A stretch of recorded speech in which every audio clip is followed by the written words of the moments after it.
sauka yafi. Assalamu alaikum shugaban ƙasa ga wata 'yar wasiƙa. Na san kai babba ne kuma ka haife ni babu shakka, amma tsofan da kai ba ya hana ni nema wasiƙa. Na faɗa maka gaskiya ba zancen ko bai ne ka taka. Na san kai shugabana ne, ta yaya zan mance da haka.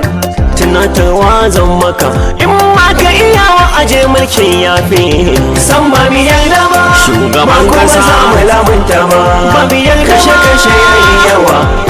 Wace Najeriya ƙasa ta ba in ba ka iya wa aje mulkin ka sauka yafi. Shugaban kasa wannan wasiƙa wadda na yi gare ka. Shugaban kasa wani ne ya sanya ni ba ni da kaina na shirya waka. Shugaban kasa ba zance siyasa bane ko jam'iyya ba ka gane haka. Shugaban kasa